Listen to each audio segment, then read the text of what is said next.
go. Fasten your seatbelts. Could be a bumpy ride. We got some turbulence up ahead, some rough air.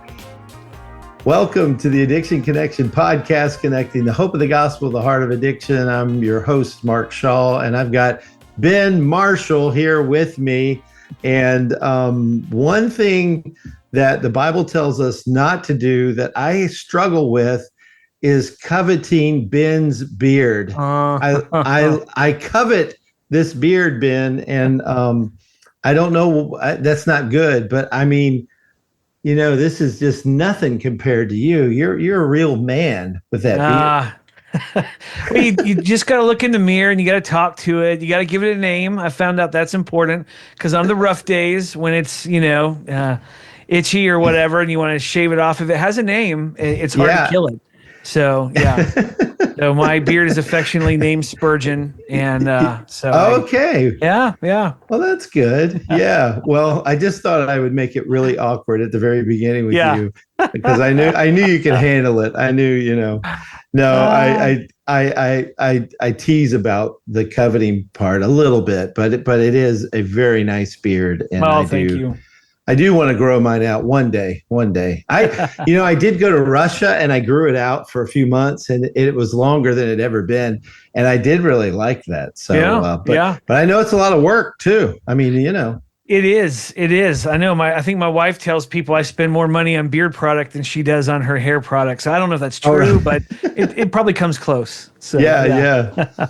Well, Dr. Ben Marshall is a theologian. He is a wonderful servant of God. Just everybody I talk to, they always say, "Oh, Ben Marshall, he's a good friend," and people around Ben think that about you, that have met you, that have been around you.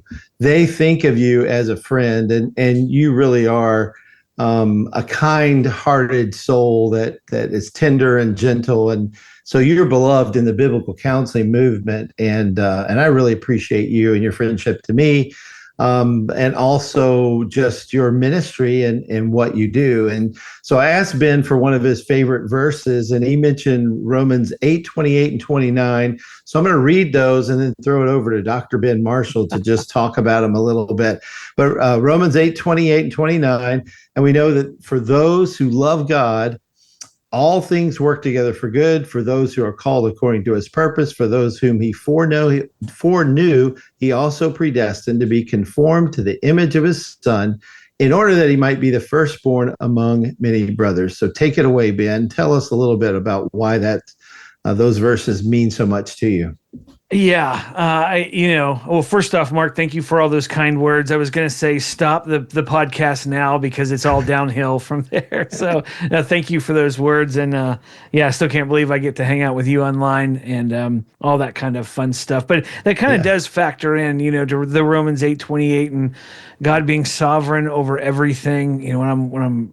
Sometimes when I'm preaching to myself or reminded my family or my counselee is, that God causing all things to work together for good. Those all things are never a stumbling block when they're good. They're always a stumbling block when they're bad things. Like, really, is this part of your plan? So, and then when I unpack how Scripture defines good, which is becoming transformed more into the image of Jesus, now it all makes sense. So that's kind of, as I'm walking through things and even walking through just navigating life. I mean, a few years ago, I left Canyon Hills, and I'm not going to lie and say there haven't been days where I haven't looked back. Like, what did I do? Great team there, and lots of really, really close friends, and it moved down to the South. Great place to move to, but man, you go from having a well-oiled machine to a one-man show, and half the stuff I'm doing, I really don't know what I'm doing. And I fall back on this verse. God causes all things to work together for good. And most of the time when I'm having to unpack that verse, all things are bad things. And so just trying to fit that together in someone's life and remind them, really, if they're a believer, that's what I'm reminding them of. And if they're not a believer, I'm giving them some hope. So Yeah. I just yesterday in counseling told someone, we don't always understand the whys, and we don't really have to know the whys when we know the who, and the who behind it is what these verses are all about is I can trust the who, I can trust God. Yeah. Even though I don't like what's going on, I might prefer different circumstances. I can trust him and his Yep. plan is good. And so, yeah. Yeah. Well, you did move, quite the move from Seattle area to Greenville, South Carolina. Tell us what you're doing now so that people can know about it. Then we want to talk about the conference that's coming up. Yeah, absolutely. So left a thriving ministry, and when I got to Canyon Hills, it was just kind of like, hey Ben, here's what you're going to do: 9 to 5. You're going to counsel, and you're going to have a group on Thursday night. And man, by the time I left, God had just done so many different things, and so that wasn't an easy decision. But I still remember when Jim Berg called me and said, hey, here's something we want to throw your way. What do you think? And it took me about a year and a half. Alongside my wife to say, yep, I think this is what God's calling us to. The idea of equipping more people to do what I was doing in Seattle, that's what excited me the most. And so, my wife and I and our 8 kids and our dog, we packed up our house and we moved across the country to land in, I'm about 20 minutes south of Greenville and in a town called Piedmont, but I always just say Greenville, so nobody's heard of Piedmont. And what I'm doing is I'm the executive director for a ministry. The name of the ministry is Freedom That Lasts. And what we do is we help churches set up addiction ministries. So if they have a heart to reach those struggling with life enslaving sin, I can get that out. Right? They give me a call, and we start talking about what kind of support can we provide for them. And that's my number one thing. Out of my mouth every single time is we are here to support you as the local church, not tell you what to do, not dictate things. Like, we're a parachurch ministry. You are the bride of Christ, and we are here to help you accomplish all of what God has called you to do. So that has freed me up a little bit, as opposed to like a franchise model where, nope, this is, you're going to charge this much money for a hamburger and this much money for French fries and, da-da-da-da-da. Now we're like, let's talk about what your church needs and how we can support you. So if you need curriculum, that's probably the number one thing people are looking for. We got that. If there's video training that you need for your staff, we got that. So we've got as much structure as a church might need, but we're also going to ebb and flow with what the culture of the church and things like that. So that's really what I'm doing.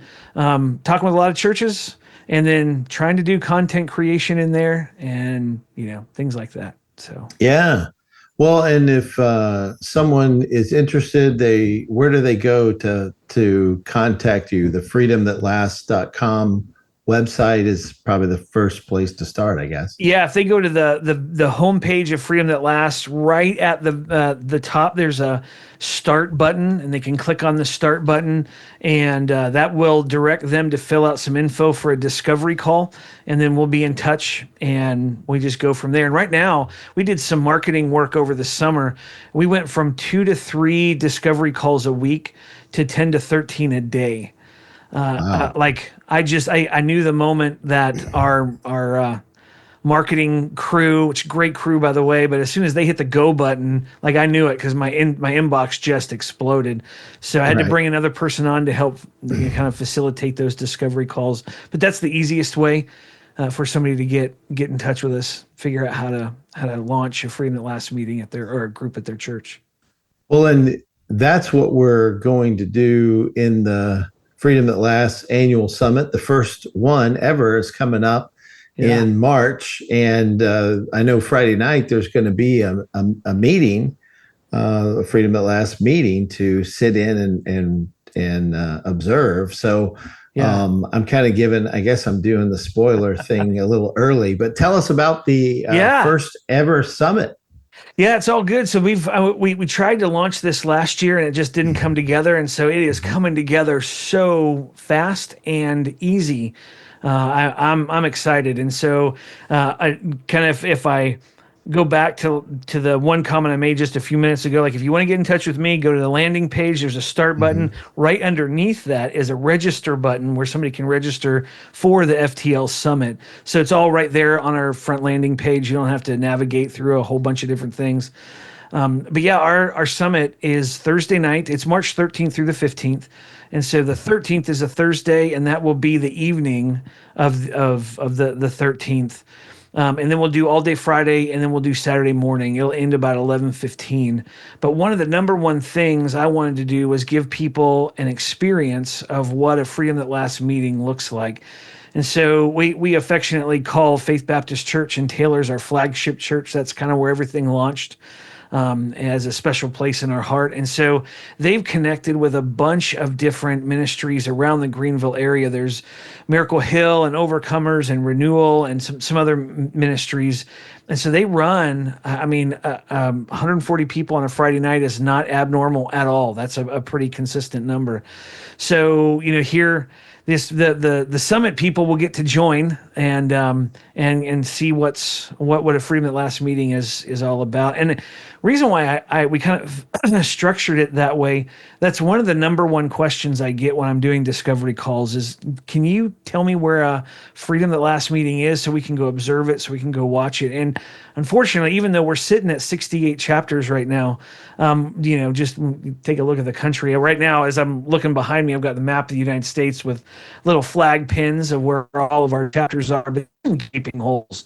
And so, if somebody calls me from Nevada, they're going to have to travel quite a few, miles in order to get to a chapter. So if people show up to our summit, they get to experience that and see that. And of course, we're going to record it so other people can see it who can't make it. But yeah. Well, and you're kicking it off with some opening remarks and some teaching on Thursday night. Yeah. So back in September, Lifeway did some research, and it, depending on what perspective you want to look at, it could either be a bad results popped up out of that, or some really encouraging results. So the results overall were far fewer pastors today are interested in addiction ministry post-COVID than they were pre-COVID, yet stats are through the roof. And so, on one hand, I could take a look at that and say, man, that's a major bummer, that churches are less inclined to do addiction work, have an addiction ministry.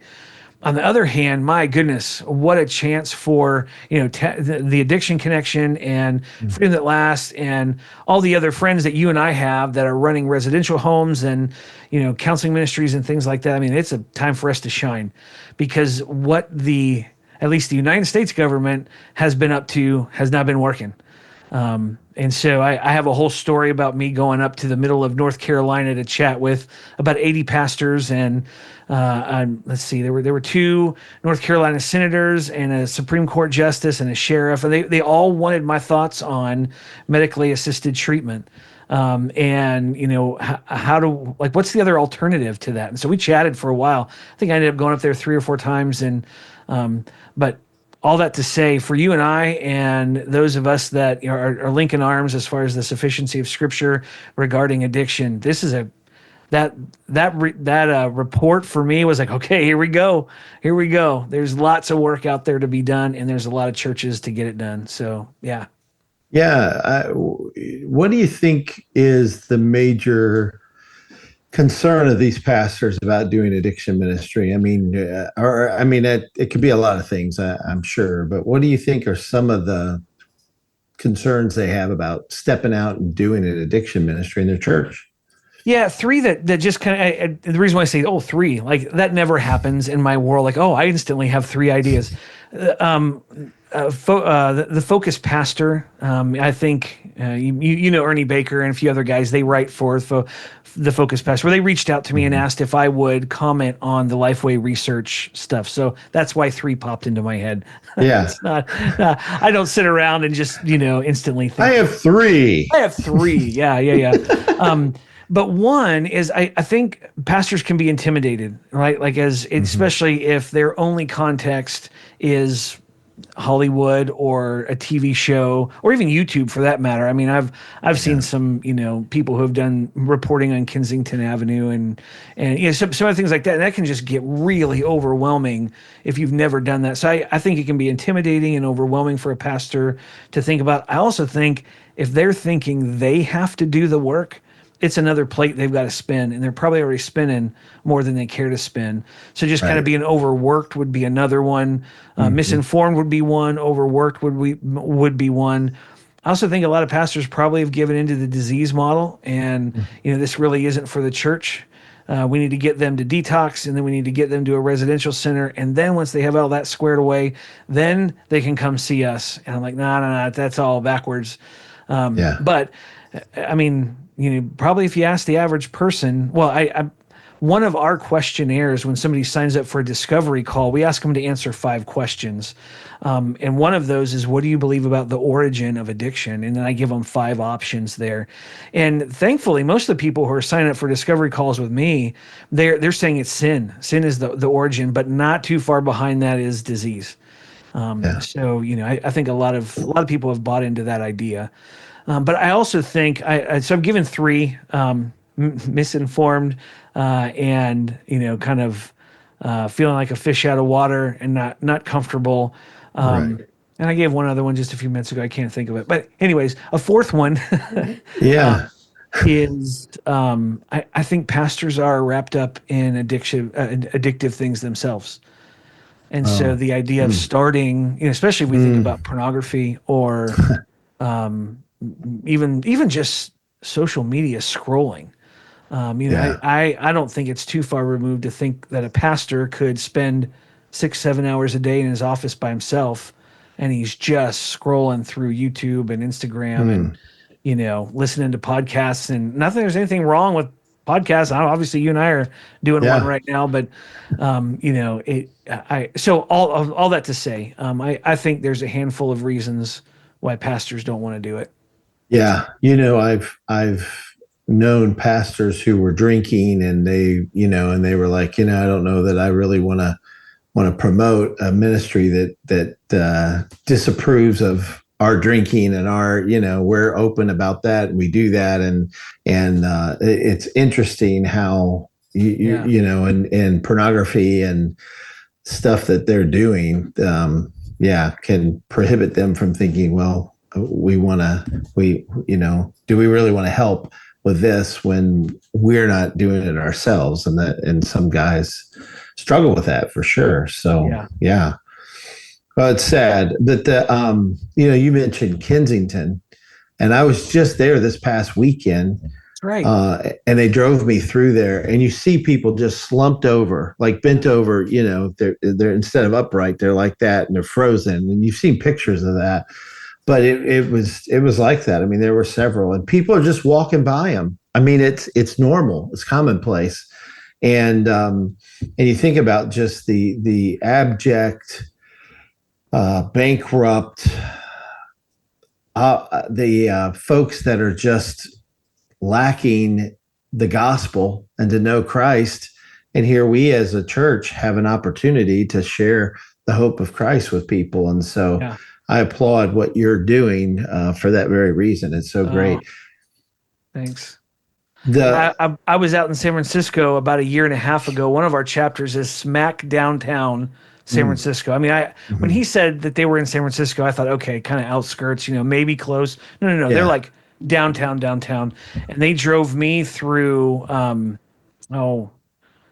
the Tenderloin there, that kind of area that would be similar to Kensington. And he pointed out the Walmart or the Walgreens that was there all boarded up. And he said, at first they were breaking in through the doors. So to get to opiates. So they started putting chains and everything over the doors and even having to buzz people in. And then they started cutting holes in the roof and lowering people down. And so the Walgreen there just said, this isn't worth it to stay open. So all that to say, huge issue from, Kensington, PA, East Coast, San Francisco, West Coast. I mean, we got and everybody in between. So, yeah. It's where I was going with all of that before I kind of went down a rabbit trail. Sorry about that. Was how we're opening the conference. That's how I'm opening it, is talking about that. And then we have a whole, I mean, you're going to be talking about things. We got Jim Berg, who's going to, he has his message. And we've got a pastor who, the pastor of Faith Baptist Church, Caleb Phelps, he's going to talk about the difference that Freedom at Last has made in his church. And I mean, I just think we're trying to equip the church, which is the theme of the conference. So, yeah.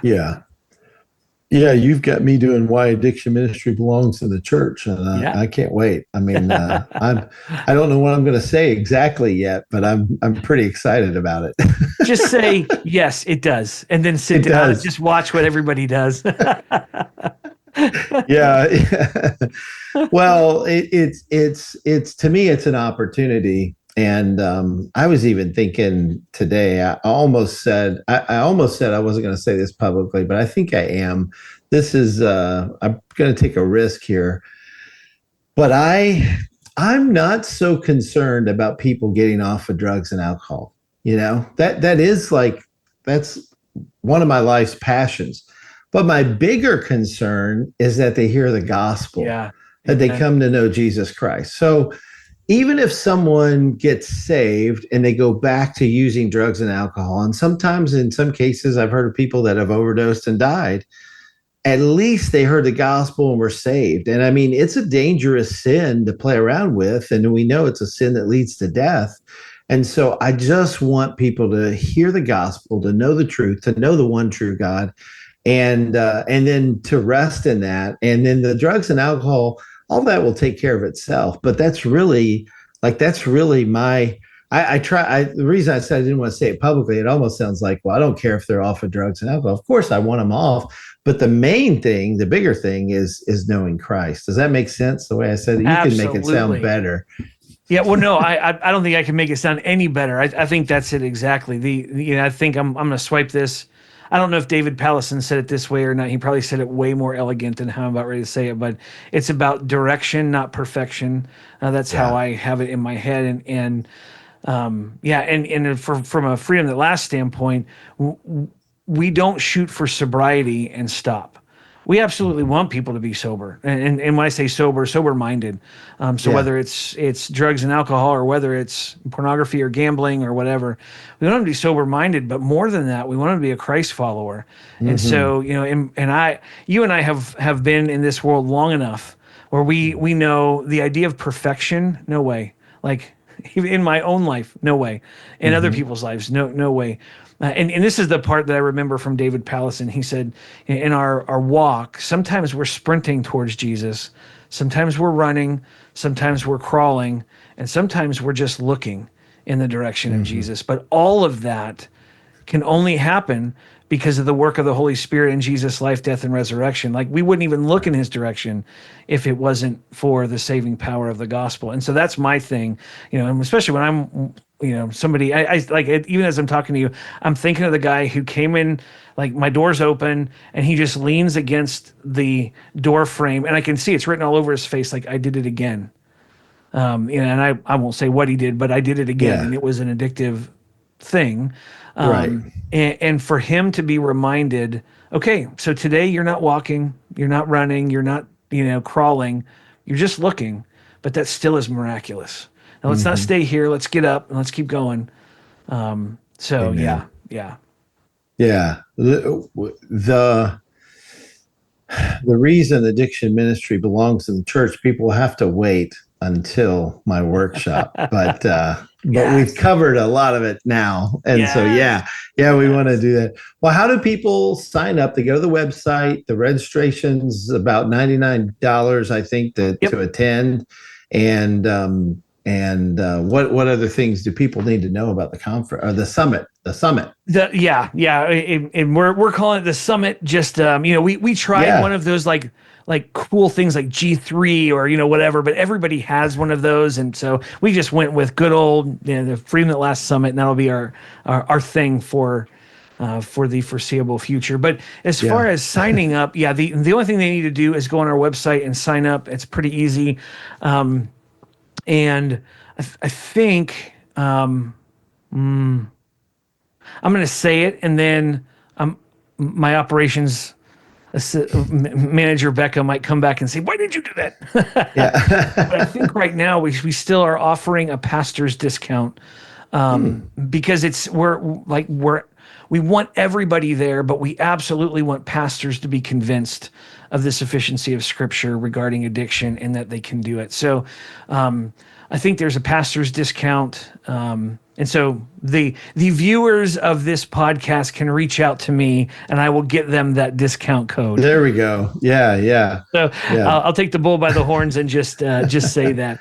And we've contracted with a couple hotels for some room breaks, and so all that's listed on the website. So if you're coming from out of town, there's room there. And I mean, we've got Ben Funkhauser who's coming. He's going to have an exhibit table, and so we've got people coming from quite a ways.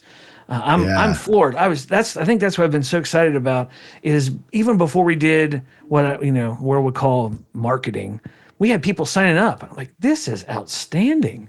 Yeah. This is great. So, yeah. Well, the big question that I have, and this is probably the most important thing I'll probably ask you is, are there pickleball facilities nearby? I knew and it. I'm asking for a friend. Yeah. I'm asking for a friend. Yeah, for sure. So the answer is about a half a mile from my house. We've got a bunch of pickleball courts. My kids go and play. That's not my thing, but I will play pickleball with you. I would love to do that. When I say it's not my thing, I don't hate it. I just don't wake up dreaming about it like you do. Yeah. Well, I was asking for a friend, but I am interested myself a little bit, mildly. Yes. Well, for your friend who might or might not be coming up this way, yes, they're and at least I know our weather's not like it is down your way, but the last few days, not today, but the last few days, it was in the mid 60s to low 70s, perfect pickleball weather. So and you said March 13th, 14th, and 15th. Yep, March 13th, 14th, and 15th. The weather's only going to be better in your area. It's only going to be better. Yeah, it's going to be outstanding. Perfect. Yeah. Well, I didn't want to, distract us, but I did need to ask. That was a pretty important question. I don't know that. I was ready for it, to be honest with you. I was ready. That's why I chose the house that I chose in hopes that one day you'd be up in the Greenville area and I could say, hey, we got pickleball courts right That's right. Yeah. You hooked me. Well, that's good. Well, Ben, thank you for your ministry. Thank you for putting all the hard work to pull something like this off. And I know we talked about it last year and it was difficult. Things didn't work out, but this year I'm just so glad we can launch this. And I know you're planning on doing it annually. So this is the first time, but about the same time, you think, every year? Or that's what we're hoping right now. If we can have everybody thinking, springtime, Greenville, it's a beautiful city, walk around.